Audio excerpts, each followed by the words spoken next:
Welcome back to Top 5 DEI, the premier podcast about and for professionals who cultivate diversity, equity, and inclusion in their craft, and where we build connections with 5 questions. Get ready to dive in.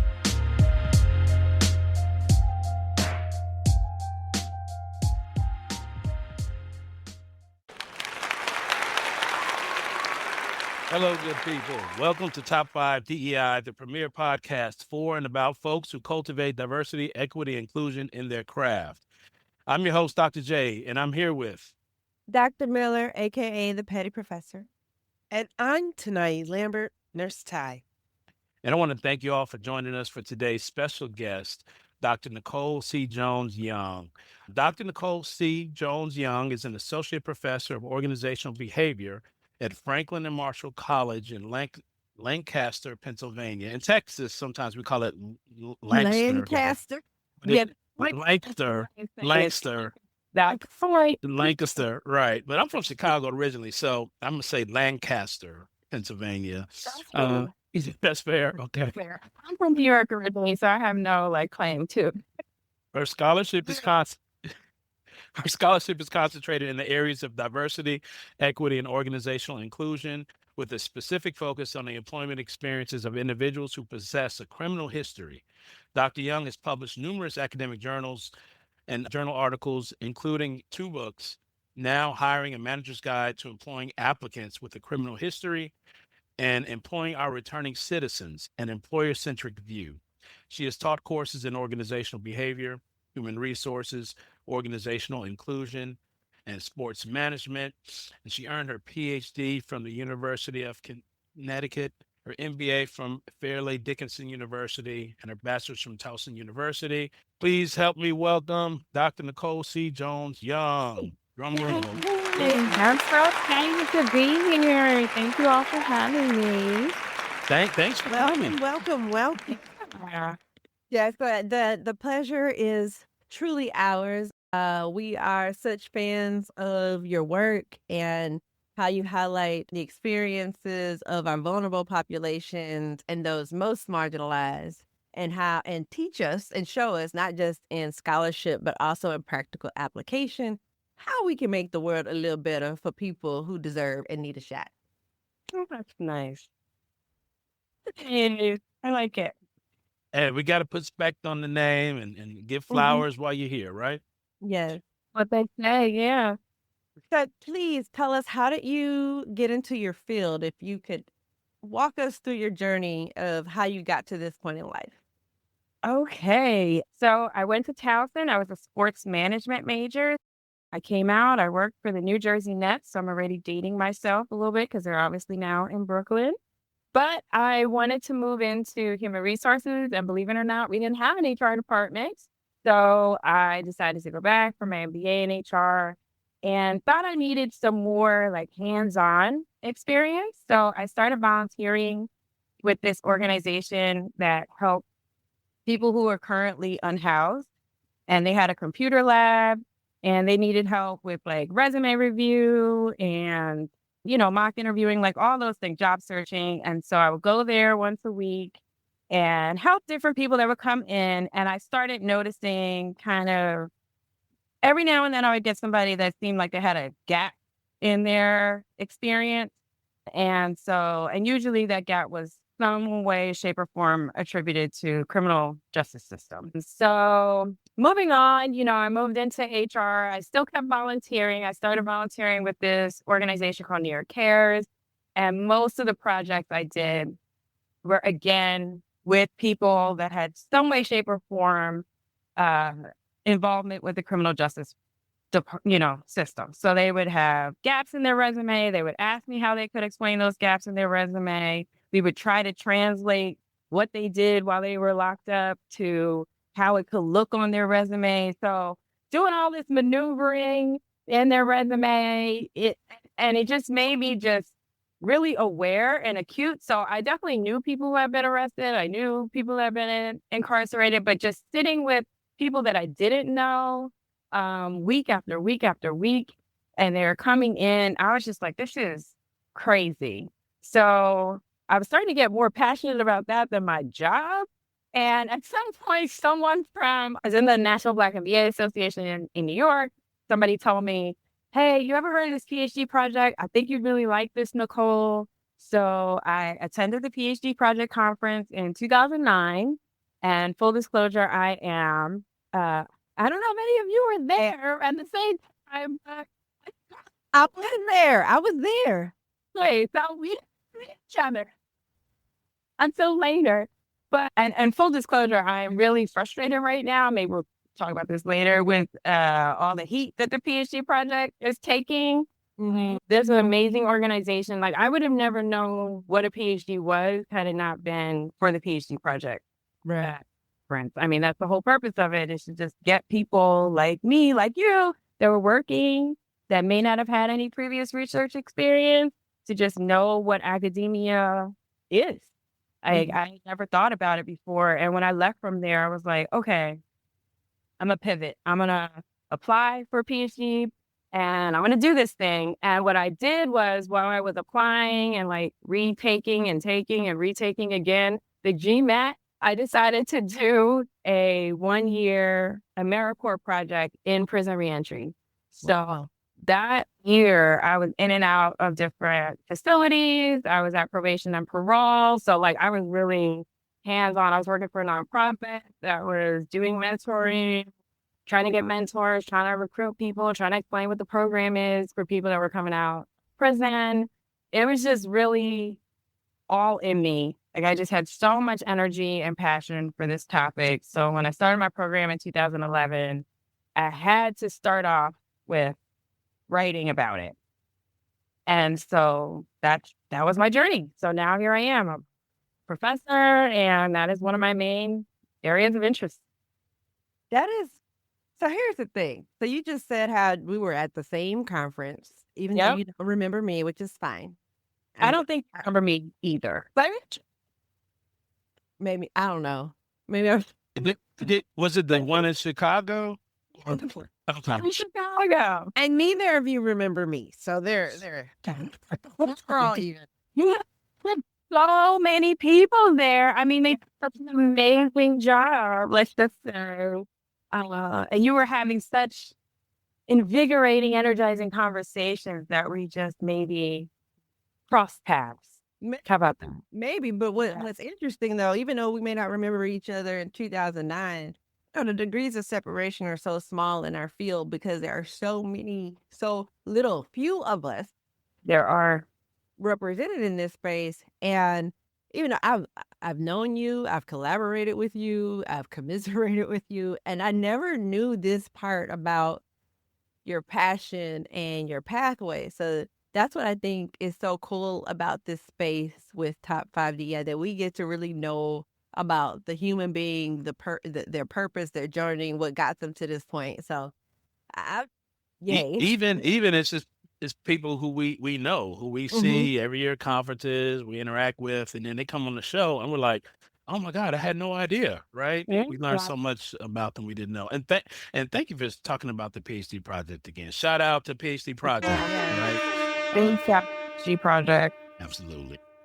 Well, in that vein, and in learning some more about you, can you share an accomplishment or project or an event related to DEI that you helped to plan or work on, or that you're currently working on that you're really proud of and you believe is important to share? Yeah, I mean, so I'll stay in this space, right? So that first paper that I worked on, I was able to start that in 2011 and get that published in 2015. And that was really the first time. So I presented that at our conference, Academy of Management, AOM, in 2012. And the reception was really positive. Can right? you remind us of the title? Because we want to be able to share a link to it too. Yeah, so it was hiring ex-offenders. So we don't use that term anymore. But at the time, that was very commonly used. Like even when I was working with the nonprofit, that seemed to be the preferred language. And it was hiring ex-offenders, a theoretical model. And it was with Gary Powell. So he was my advisor at the time at the University of Connecticut. And I have to, thank him for letting me just kind of flow with it, right? Because this was not his area at all.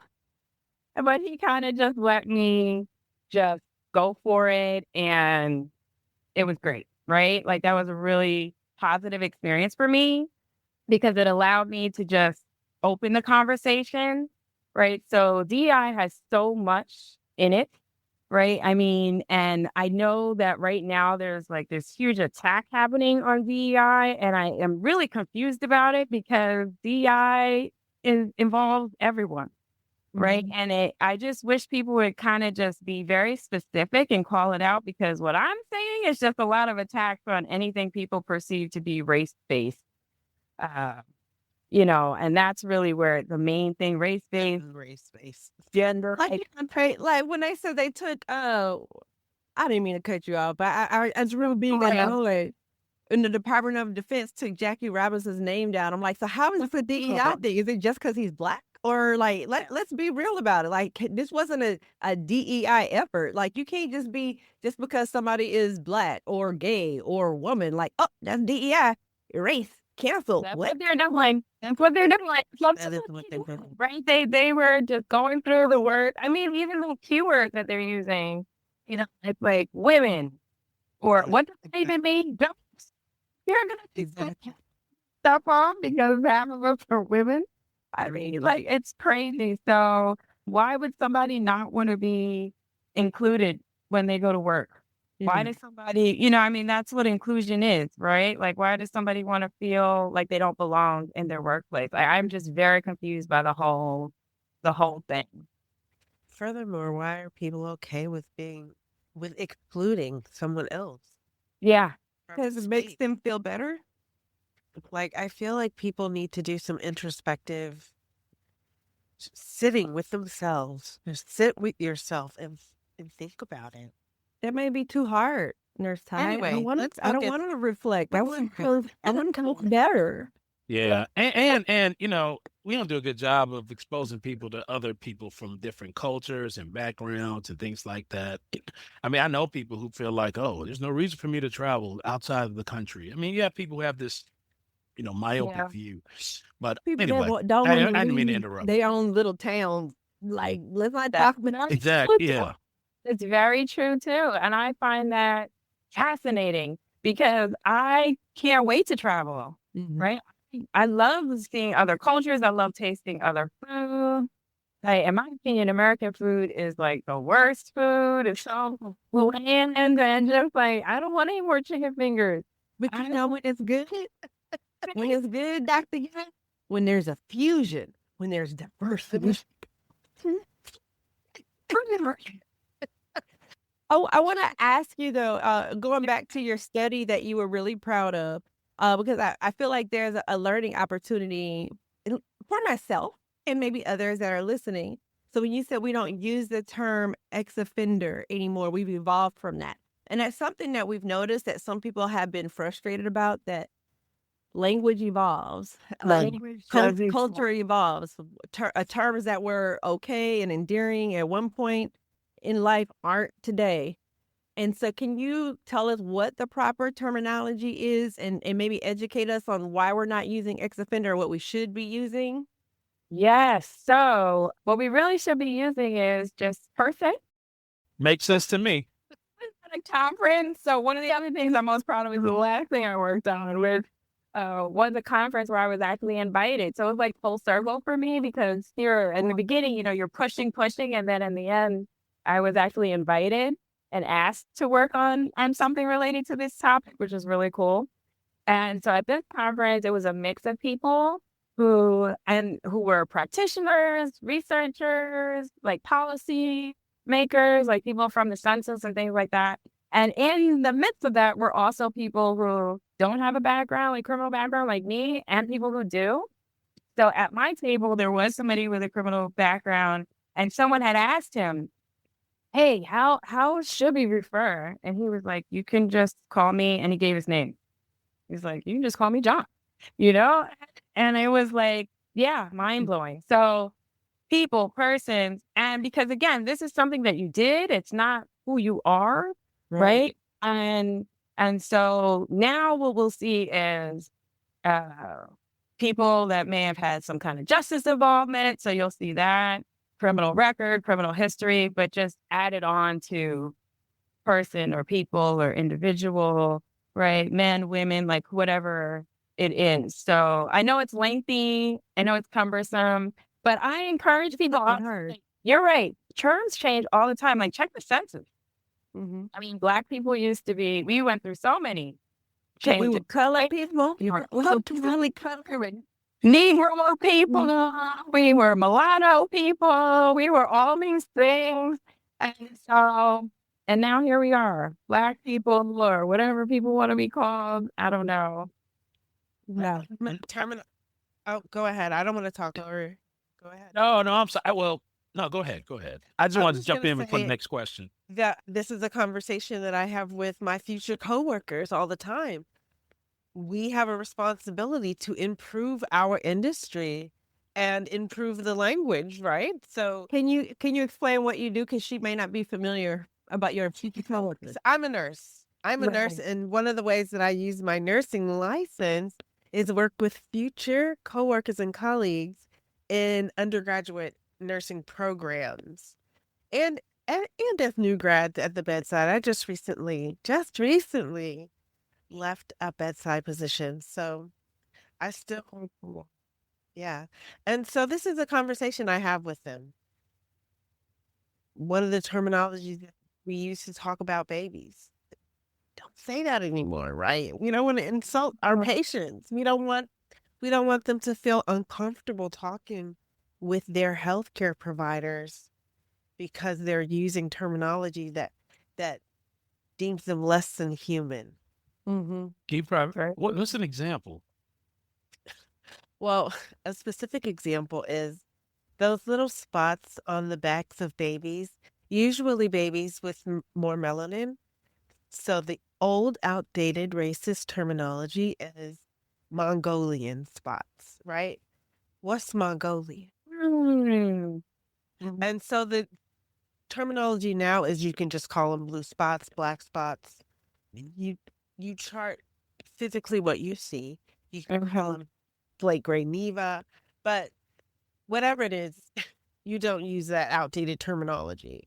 And it's just a responsibility that we have, again, to move our industry forward and not be stuck in the dregs of the past. Oh my gosh, can you imagine if we were still back in the times of Typhoid Mary? And it's also an opportunity, we want to encourage people to be brave and courageous and respectful enough to raise their hand and ask. So can you explain to me why? I mean, because I had a legit question. I didn't. Yeah, that was a great question, right? I love that question. Yeah, I encourage my students to ask. I tell them I'm pretty open. So you're not gonna offend me. I've likely heard it before. So I totally love that. And what you taught me, Nicole, is that there are identities that society can imprint on us that we never agreed to. I mean, it just became so clear when you said person. I definitely wasn't doing that to be like condescending, like, duh, all y'all should know. That was more about myself. Like, I'm not an formerly incarcerated person. If that was my history and I choose to adopt that as part of my identity, as like my own kind of healing and how, so people can know who I'm speaking to if there's a purpose attached to it. But no, thank you, society and other people. I'll decide how I identify and how I define myself. Thank you very much. So that's all that went in my head when you said that. Oh, no, and I love that. I love that summary right there. And I think that holds true for any of the identities, right? Because we don't want to just be limited to what other people think of us. So if I choose, because there are certain moments where we may want to self-identify as whatever the thing is. And there are certain moments where maybe no, right? Like that's just not central to this particular context. And that's, I'm okay with that. And that's and that's the thing. It's about who makes a decision. The individual should be able to choose when they decide to self-identify in whatever way they choose to. They have that freedom, that right. I know we still have about 3 more questions left, but Yeah. but I'm curious. Listen. Sorry, Professor, I just wanted to, I think you have the next question, but I want to ask, what's an example of a strategy individuals can use if they do have a record when applying for positions or So anything else? that's a great question. And your point before about like wanting to have the control of being able to disclose, because that is one thing that many individuals do not necessarily have that are members of this population. Because as you may know, when you fill out your job application, there sometimes can be that question to ask, do you have a criminal record? Like, however it is phrased. And what will happen is people that answer dishonestly, if they run the background check or if they find out later, the employer will fire you.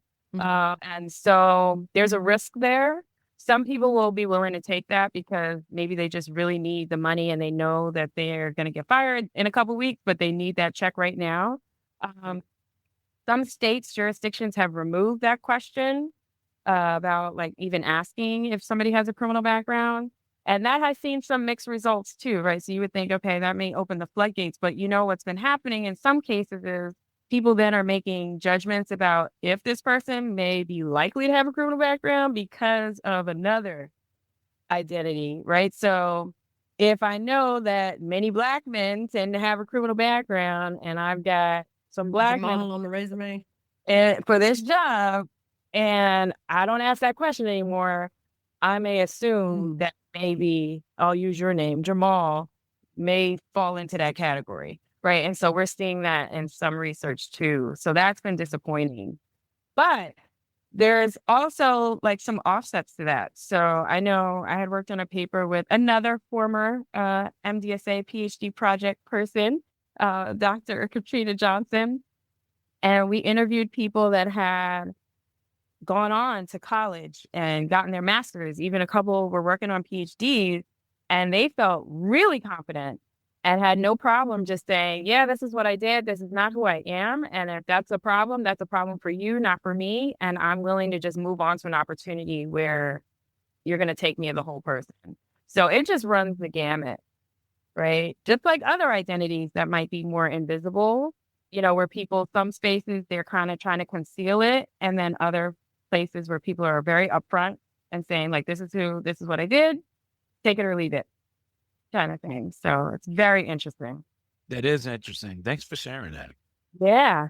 That was a great question. I remember because before I was an academic, I was a HR manager, and people would ask me like, okay, no one asks you when they see you check that box. They don't ask why or what the circumstances was, or not that it's any of their business, but they automatically, it takes you out of the running. So what should I do? And I'm like, dang, this is a real issue. So I know one thing that I've been seeing that I appreciate is when, and you can let me know if this even matters. I noticed that some employers are open to what I've seen as fair chance. Love the fair chance hiring. Yeah. So are they legit? Is it legit though, or is it just am I just saying it? And so that's one thing that was really cool about this conference. So I will big up even companies that you would not think, like JP Morgan. They have a fair chance hiring initiative and have and continue to hire individuals that have a criminal background. And people are shocked because they're always like, but they're financial services and, they have all these regulations. And I'm like, well, JP Morgan is huge. If they can figure out how to do this, you can certainly figure out how to do this. So yes, there are some fair chance employers. There are some companies where like, this is just what they do, right? Like they lean fully into it. Like I just placed an order for Inside Out cookie. They were delicious, by the way. And so they fully support and promote, like it was started by someone who was formerly incarcerated, and then that's who they want to hire, right? And so they don't like necessarily exclusively hire, but like they definitely will hire. So there are companies, Dave's Killer Bread, same thing, right? So there are a lot of Greyston Bakery, another one. Like, so there are many, many companies that are doing that and leaning into fair chance hiring, which I think is great. I think even the Body Shop is doing it. So the way that companies really have to approach it is, if I'm asking these questions, how relevant is it to the job? Mm-hmm. Right? Like I can consider an offense if it's relevant to the position, right? And if it's not, like, why am I considering this? Well, we have something that we like to do because we're all about, increasing learning and helping others. We call it Word of the Day. And so I feel like for two here, fair chance hiring. And then we can even share, like, the list of the company, the names, so that people can know or share with their loved ones these opportunities that exist. And then also the term of, when I said, well, what do you call someone who was formerly incarcerated? Person. I was thinking the same thing. That's the word of the day. Person. When they see the podcast notes, they'll be like, person? What? Why is that? And yeah, it makes sense. They would never take that on the. And they really should take that question off of everywhere. I'm like the people on TikTok. Take it off, because really, really, if the president can be Oh boy. have a record, I mean, what difference does it make? That we know that they are operating under a different set of rules. And The president, when it's the highest level of security clearance Exactly. for all things. no, he on some do as I say, Listen, not as I do type of stuff. It is a mess. It's a mess. Moving forward. Sorry, I'm in my feels because my heart goes out to those who are unexpectedly displaced and have lost jobs and are just kind of like, they're like federal workers. It's not like they're making the highest salary. They're already doing it because they feel like they're doing Very true. a good for public service. So my heartstrings just go up for that. So I'm feeling away, and that's what came out. But I will move forward. Have you ever become jaded, as clearly I was for a moment, or have had negative thoughts and doubts about the work you do because of your knowledge of the stats, of the research, and any of the discriminatory, unnecessary incidents that you are more aware of than others? Yes, most definitely. I would say this is very heavy work because you know that there's real people. And so our field, right, we get evaluated a lot by how many journals we publish in or what journals they are. And I totally get that. But that's never really been my motivating factor because I want people to actually be able to use this and move forward with their life. I want organizations to change their policies. And so that is kind of this frustration because you keep feeling like you're having the same conversation over and over and over again for 10 plus years, 15 years, and you don't really see substantial change. You also continue to see the numbers of people that can get locked up and get arrested. I mean, it is sad, right? So at any point in time, because I've been doing this, it's like 1.5 to 2 million people that are going to be involved in the criminal justice system on any year. And most of those people are not going to be there for very long. A lot of those people may already be home. They could be on probation, right? There's some kind of community service, but something is in their background that's going to prevent them from getting a job and be able to support themselves. And that's really sad that people just don't see the need. So when there is a labor shortage, then all of a sudden everybody's like, oh, now we can hire, right? So it's amazing. When it's convenient for organizations, then they lower the barriers to entry, right? And then all of a sudden, oh, nope, we have enough people, raise them again, right? So it's just like when it works for them, it's great. And when it doesn't, forget you kind of attitude. So it does take a lot of energy. And I know I've had to step back a couple of times. Like I need a break. Just a lot. How do you take care of yourself? Oh, self-care. Now I'm going to quote my Peloton instructors. I love Peloton. And that was one of my questions, but I'm like, But that leads right into the next question. Honestly, it really leads to the next question. And how do you mitigate your stress? So Yes. So I am a Peloton enthusiast. I actually just went up there. So I will quote them. Self-care is not selfish. So I do all things. Like I love the yoga now. I never used to do yoga. Now I'm into it. I do meditation. I have my boundaries, right? I don't check email after a certain time. I don't do emails on weekends. I don't even check email from certain people. That's real important. Certain people. It's really, you don't take me to a place I'm not ready to go. I'm at all line breakers upon and say Black people are the only people who come to work and tell you what they're not going to do. That is so mean. Like, I'll be like, I'm not doing that.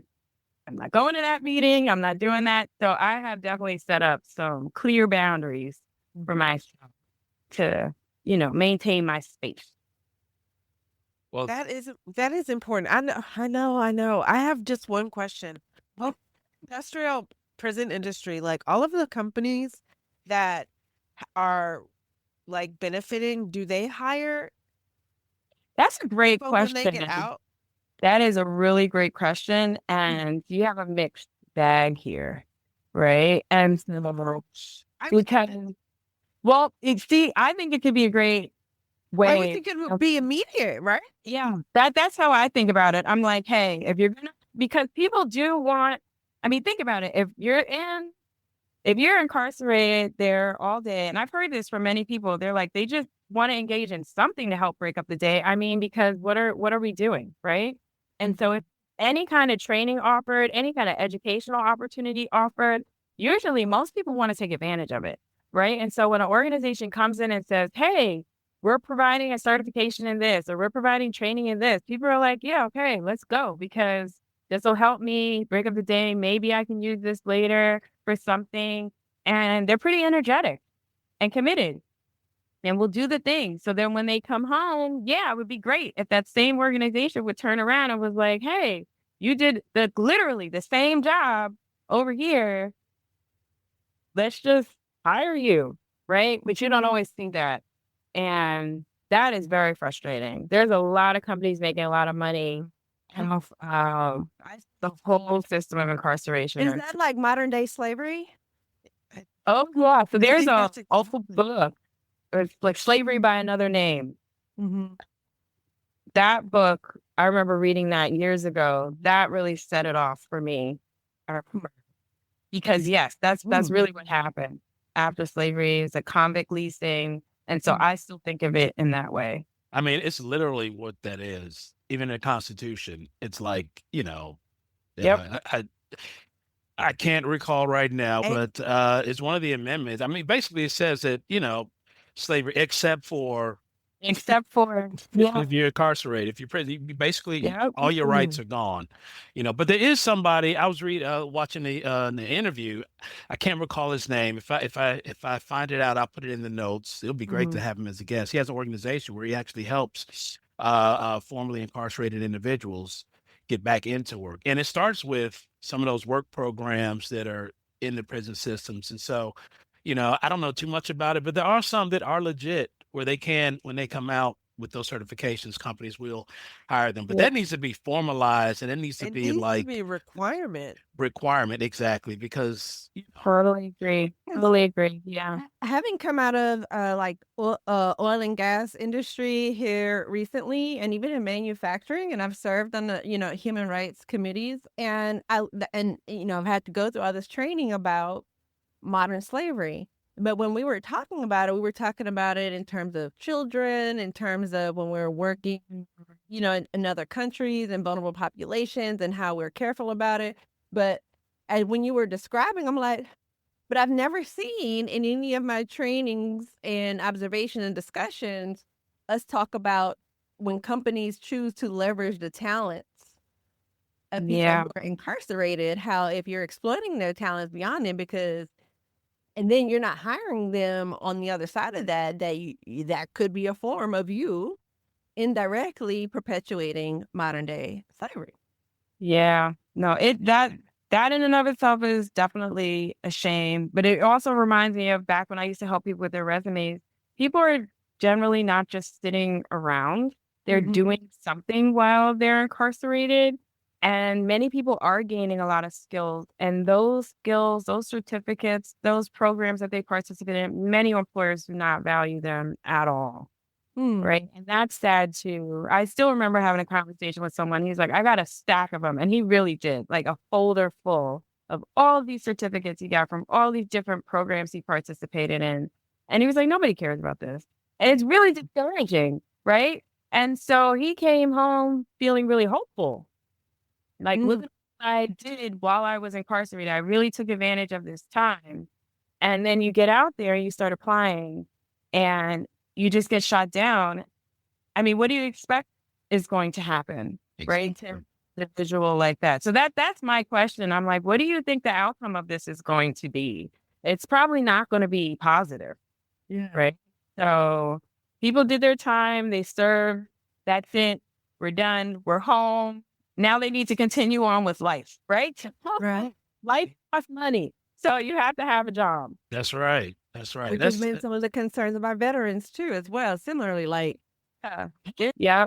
and this is what we want our world to see, that for those who are anti-DEI, who may just be anti-Black, but when you put this blanket statement of I'm anti-DEI, you're saying you're anti your cousin who got caught with a blunt one time and went to jail and now needs to go to work.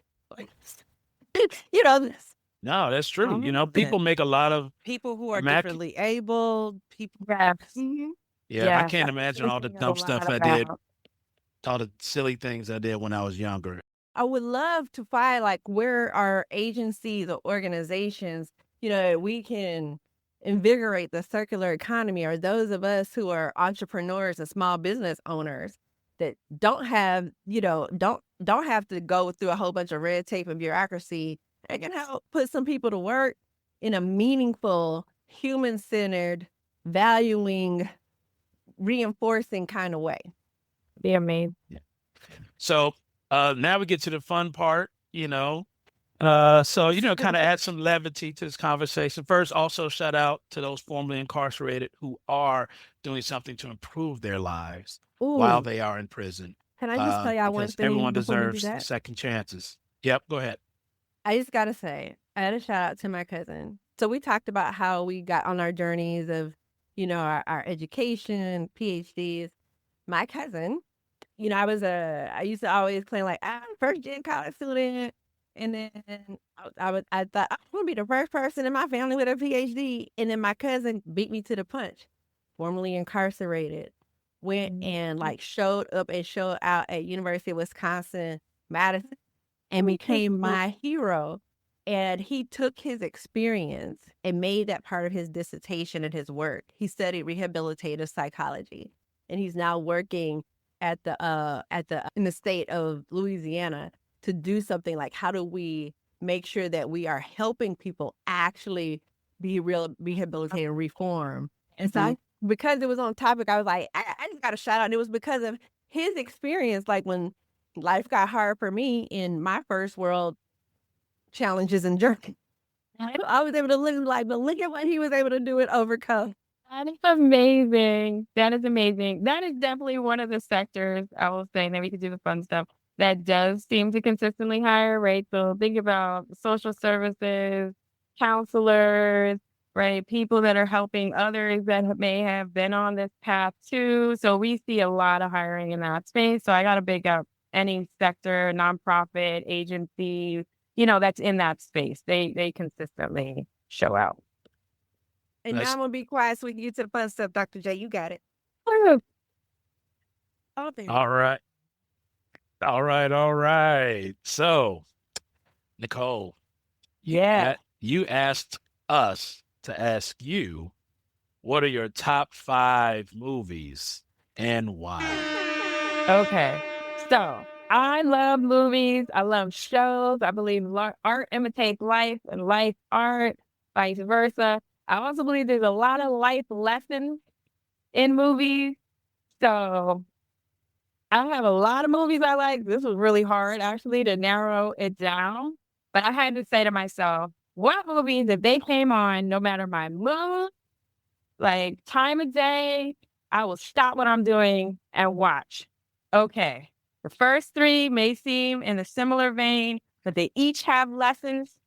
It's The Godfather, Good Louie, and A Bronx Tale. So those three together, they have some overlap of actors, but those movies in particular, like I just have so many lines and life lessons. Wait, you And said The Godfather? I missed it.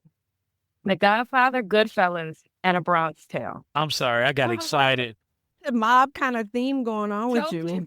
It's the trifecta. So these movies, I have such good memories. So in my family, we have, there's a lot of stereotypical images of Black families, right? A single mom, and that certainly does happen. We do not really have that in my family. Everybody in my family is married. We have like a half and half men, men and women. And I spent a lot of time with my dad and my uncles. And this was a way for me to also connect with them. And it was just like such a fun time.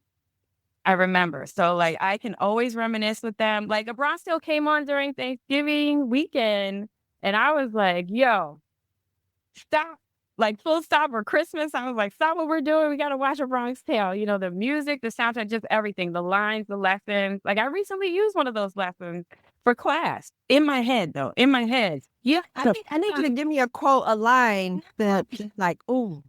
Because how like sometimes you have a student, they're just kind of annoying and you can take off like those extra 2 points, but you have to say, is this really worth it? And then I thought back to what Sonny was trying to teach C, and he was like, look, for $20, you got this man out of your life forever.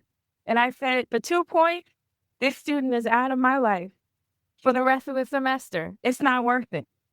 It is not worth it. So I'd be applying these things in other contexts. It's amazing. Okay, so those are my first three. When you even said it, you sounded like a character from the movie. For Yeah. 2 points. You got them out of your life. It's an offer you can't refuse. And then the three. But then fourth one, totally separate, Malcolm X. So this movie, no matter when it comes on, where it is in the movie, I will just stop what I'm doing and just start watching it. When I read the book, that book will always stick with me. And I was young when I first read the book, but it totally shifted just so many things in me, just like how I thought about life. And then when the movie comes out, I was definitely one of those kids rocking the X hat and the whole X chain, like everything. I was all over it. Love, love, love Malcolm X. I love the story. I love everything about it. So I know that whole movie, forwards and backwards. Intersection of like other shows like Godfather of Harlem and stuff like that, where it intersects with Malcolm X. So anything like in that realm is all me. And then Coming to America is like literally rounds out my top 5. The new one or the old one? Old one. Old one. Of course, classic. What's your favorite Coming to America line? There's so many. He's like, that boy good. Oh yeah, the barbershop scenes. Oh my God. I mean, it was just amazing. Just so many different scenes. And these are things like I make my kids. Coming to America came on, I made my kids sit down. But but there's so many great movies out there I could have picked. But anything, those are like my go-to. That's a good top 5 movies. Yeah, all those movies. I know, I'm very familiar. Yeah. Those are some great movies. When you started with the first 3, I was wondering if you were going to add Scarface in there. But Scarface is one of my classics. And I used to watch that movie as I go through withdrawal from the NFL season. Every Sunday, I would put on Scarface because I just didn't know what to do with myself. you had a whole routine. I was like, it's Scarface time. Listen, the Godfather, when I was doing my MBA at University of Florida, I took Dr. Henry Tosi. I don't know if you all are familiar with Dr. Tosi. And the whole class was Power and Influence. Was all about the Godfather. That makes sense. Yeah. Power and Influence. That was like Succession before Succession. Mm-hmm. It's an amazing movie. Well, Dr. Young, that was a great way for us to close this episode. Thank you so much for joining us today. Yeah. This is a great conversation. Great Yeah. conversation. Thanks for having Me. This was me. fun, guys. Yeah, I'm glad you enjoyed it. Glad you enjoyed it. To our listeners out there, thank you for joining us for this episode of Top 5 DEI. Please like, share, subscribe, and Buy us a cup of coffee. that right there. Exactly. Exactly. All of the above. All of the above. And peace out from Dr. J. Dr. Miller, aka the Petty Professor. And tonight, nurse time.